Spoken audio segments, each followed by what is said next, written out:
ሰላም ሰላም ውድና የተከበራችሁ የዩቲዩብ ቤተሰቦቼ እንዴት ናችሁ? ሰላም ናችሁ ወይ? እኔ ያለው እግዚአብሔር ይመስገን እጅግ በጣም ደህና ነኝ። ሁላችሁም በያላችሁበት የእግዚአብሔር ሰላም ይብዛላችሁ። ኦርቶዶክሳውያን ዛሬ ገብረ መንፈስ ቅዱስ ጻድቁ አባታችን ዕለተ ቀናቸው ነው። ገብረ መንፈስ ቅዱስ ሁላችሁንም በያላችሁበት ይጠብቋችሁ። እንዲሁም ቅዱስ ጴጥሮስ፣ ቅዱስ ጳውሎስ ዕለተ ቀናቸው ነው፣ ይጠብቋችሁ። ሙስሊም ወገኖቼን እህት ወንድሞቼንም አላህ ይጠብቅልኝ በያላችሁበት። እኔም አለው እግዚአብሔር ይመስገን እጅግ በጣም ደህና ነኝ። ሰብስክራይብ እያረጋችሁ ላይክ እያረጋችሁኝ በኮመንትም ጎበዝ በርቺ እያላችሁ ለምታበረታቱኝ ሁሉ እግዚአብሔር ክብረትን ይስጥልኝ። ቤተሰብ እያመሰግናለሁ። ሄለን ከአርባ ምንጭ ወጥታለች፣ አዲስ አበባ ገብታለች፣ አየር ቀይራለች። ተመስገን ማርያምን እውነቴን ነው። እና ቤተሰብዬ ባለፈውም በሄለን ዙሪያ አንድ ቪዲዮ ሰርቼ መጥቼ ነበረ እና እሱን አለቀኩትም፣ ሰርቼ አስቀምጫለሁ። ምን ነበር መሰላችሁ? እና በኮመንትም ስትጠይቁኝ ነበረ ለምንድነው አስኑዬ ለምንድነው አስንዬ ለምንድነው በሄለን የማትሰሪው ብላችሁ ጠይቃችሁኝ ነበረና መልሻለሁ። በሄለን ሰርቼ አስቀምጫለሁ። ግን ስላልተመቸኝ ቪዲዮውን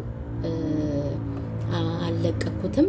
ግን ያው ስላየኋት ናቲ ጋር ከውብዬ ጋር በጣም እንወዳቸው እናከብራቸው እህትና ወንድም ናቸው ናሂና ውብዬ እና ከነሱ ጋር መታ ስላየኋትም ደስ ብሎኛልና ይችን ሐሳቤን እንደገና ደግሞ የባለፈውንም እየሰራውትን በሷ ዙሪያ ቪዲዮንም አጠቃልዬ ሐሳቤን ተናግሬ ልስራ ብዬ ነው አሁን የመጣሁት ቤተሰብዬና ሄለንን ስላየናት በዚህ ሁኔታ ስቃም ደስ በሚል ነገር እንደገና ደግሞ ናሂን መልሰው ፕራንክ አድርገውት ናሂን እንደዛ አናደውት አስቆኛል። ናሂ በነገራችን ላይና በጣም የምወደው የማከብረው በእውነቴን ነው። ጨዋ በጣም ጥሩ ልጅ ነው ናሂ እና እግዚአብሔር ይሄን ባህሪያቸውን የውብዬንም የሱንም አይቀይርባቸው።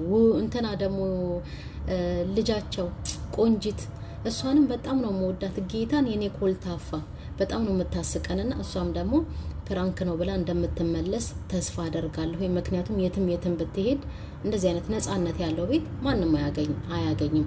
ሁላችንም የሰው ቤትን ስላየ ነው ማለት ነው ተሰደንም ቢሆንና ዋናው ነገር ምንድነው? በሄለን ጉዳይ ባለፈው የሰራሁት ቪዲዮ ነበረ። ያው እንዳልኳችሁ አለቀኩትም።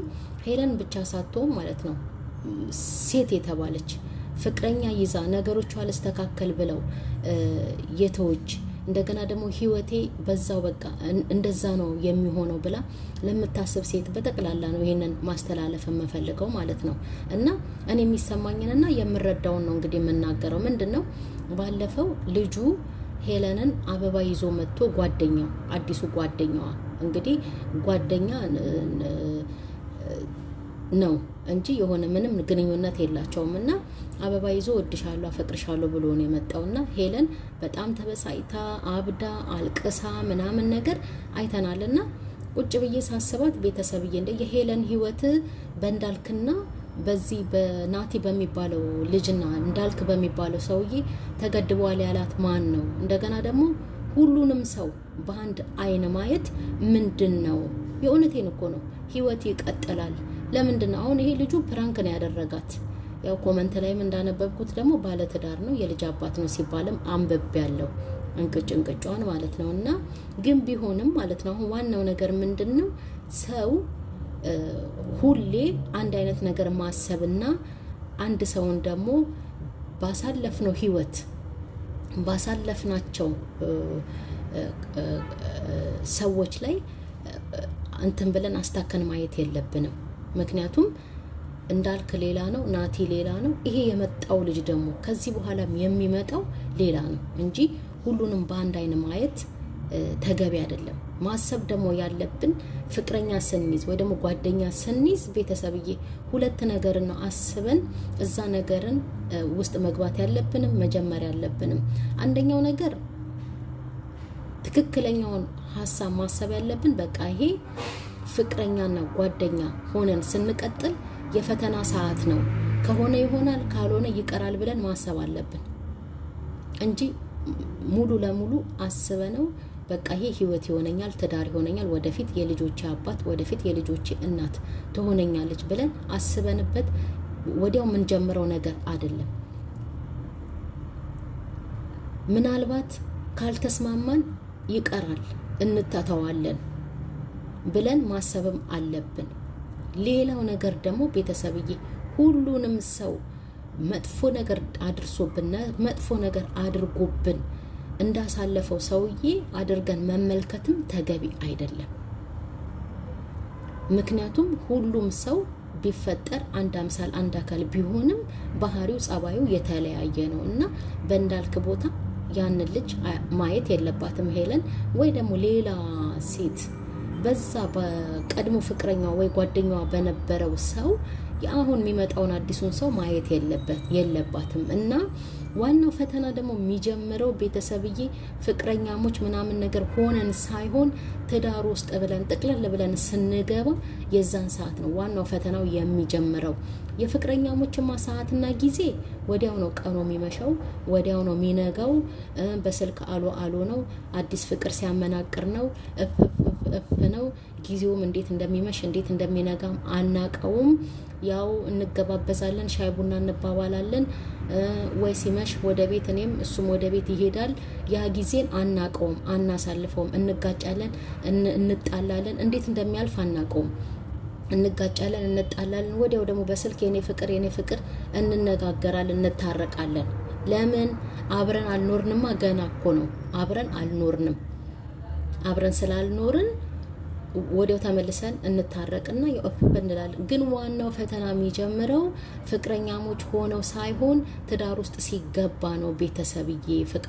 ትዳር ውስጥ ሲገባ የዛን ሰዓት ፈተናው ይጀምራል።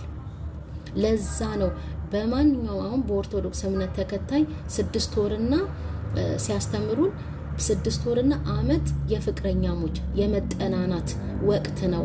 ያለምንም ንኪኪ፣ ያለምንም መገናኘት፣ ያለምንም ግንኙነት የፈተና ወቅት ነው ብለው የሚያስተምሩት ማለት ነው።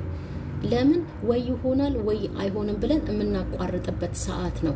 ያንን አስበን ነው ፍቅረኛ መያዝም ጓደኛ መያዝም ያለብን። ወይ አብረን እንዘልቃለን፣ ወደ ትዳር እንገባለን። ካልሆነ ደግሞ የሆነ የሚያሳየኝ ባህሪ የምታሳየኝ ባህሪ ካለ ይተዋል። ለምን ትዳር ብዬ ገብቼ መጨረሻ ላይ የሚመጣብኝን ነገር ወይ የሚመጣበት ነገር ከባድ ስለሆነ ፍቅረኛሞች ሆነን የሚያሳዩን የሆነ የሚያስጠላ ባህሪ ካለ ወዲያው ከታርገን የምናቆምበት ጊዜ ነው እና ያንን ነገር ደግሞ እያሳዩን ያንን መጥፎ ባህሪያቸውን አይተን አይ ትዳር ስንይዝ ደግሞ ይቀየራል ብለን ወደ ትዳር የምንገባ ከሆነ ትልቅ ስህተት ነው። እውነት ይሄ በአጋጣሚ በሌላ ሰው የደረሰ ነገር ነውና ይሄ ትልቅ ስህተት ስለሆነ ዋናው ፈተና ትዳር ውስጥ ሰው አብሮ ሲኖር ነው።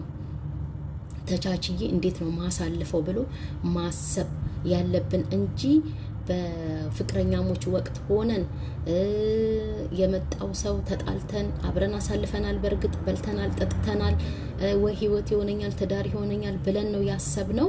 ግን ደግሞ ሳይሆን ቀርቶ ስንለያይ እና ሌላ ሰው ደግሞ አዲስ ሰው ወደ ህይወታችን ሲመጣ ይሄ ሰው ልክ እንደዛኛው ሰው ጎድቶኝ ይሄዳል፣ እንደዛኛው ሰው እምነቴን ያሳጣኛል ብለን ያኛውን ሰው በዚህ ሰው አይን ማየት ይሄኛውን ሰው በዛኛው አይን ማየት ተገቢ አይደለም፣ ማናችንም ብንሆን ማለት ነውና ፈተና ባይበዛም ፍቅረኛሞች ሆነን ጓደኛሞች በነበርንበት ሰዓት ፈተና ባይበዛም ብዙም ግን ትዳር ስንይዝ ትልቁ ቻሌንጅ የሚበዛበት ፈተና የሚበዛበት የትዳር ወቅት ነው። እውነቴን ነው። ማንም ሰው እኔ አንዳንዶቹ ትዳር ውስጥ ስንገባ ሰው ይቀየራል ያለውን ባህሪ ያ መጥፎ የነበረውን ባህሪ ትዳር ውስጥ ስንገባ ለውጦ በቃ ጥሩ ምንጣፍ ይሆንልኛል ምናምን ብሎ ማሰብም ተገቢ አይደለም። እንደገና ደግሞ ጥሩ ከሆነ ማለት ነው በጓደኛሞች በፍቅረኛሞች ሰዓት ጥሩ ሆኖልን ትዳር ውስጥ ስንገባ ደግሞ ይሄ ሰውዬ አሁን ወይ እቺ ሴትዮ ጥሩ ሆናልኛለች ወይ ጥሩ ሆኖልኛል፣ ግን ትዳር ውስጥ ስንገባ ደግሞ በዚሁ ይቀጥላል ማለትም ጥሩ አይደለም ብሎ ማሰብም ተገቢ አይደለም። ምክንያቱም ሰዎች ነን።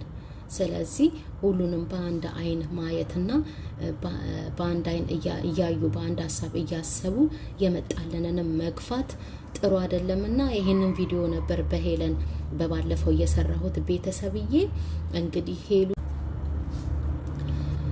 እና ቤተሰብዬ ያንን ሰው ክፉ ያደረገብንን ሰው ወይ ደግሞ የበደለንን ሰው እያሰብን የሚመጣውን ሰውን መግፋትም ጥሩ አይደለም። ምክንያቱም ቀርበን ስናየው ልክ አሁን ያንን ሰውዬ አብረን በነበርን ሰዓት አብረን ብዙ ያሳለፍነውን ሰውዬ እንግዲህ ማንነቱን ስለተረዳን ስላየንም ነው ነገሮች በቃ ይሄ አይሆንም ተባብሎ የምንለያየው የተለያየ ነው አይደል ቤተሰብዬ። አሁን የሚመጣውንም ሰው ማለት ነው ቀርበን ማየት ነው። ምንም ችግር የለውም እኮ ማየት፣ መስማት፣ ማዳመጥ፣ መናገር፣ መወያየት ከዛም በኋላ ነው ይሆናል አይሆንም ብሎ ሪል ወደ ሆነው ግንኙነት ውስጥም መግባት እንጂ ልክ እንደዛኛው ሰው ህይወቴን አመሰቃቅሎት ይሄዳል ይሄም እንደዛ ነው የሚያደርገኝ ብሎ እንደባለፈው ሰውዬ ይሄ የሚመጣውን ሰው ማየትም ተገቢ አይደለም። ምክንያቱም ሲመጣ ስንገፋ ያው ብቻችንን እንቀራለን። ብቸኛ ሆነን ነው የምንቀረው። የመጣልንን እድል እናሳልፋለን እና የኛ ቀን እህል ውሃችን እና ቤተሰብዬ የኛ ቀን እህል ውሃችን ከዛ ሰው ጋርም ስላልነበረ ስላልሆነ ይሆናል ያችን ትንሽዬ የ6 ወር የ1 አመት ሪሌሽንሺፕ አሳልፈን በማይሆን ነገር ተጋይተን የምንለያየው እና እግዚአብሔር የኛ የሆነውን እስከሚሰጠን ድረስ መጠበቅ እንደገና ደግሞ ሰው ሲመጣም ያለ መግፋት ሲመጣ ቀርበን ማየት ማወቅም ተገቢ ነው ላለውና የሰራውት ቪዲዮ በሄለን ላይ የባለፈው ይሄንን ነገር እንደዚህ ብዬን የሰራውትና ቤተሰብ ያመሰግናለሁ። ህይወት ይቀጥላል ወደፊት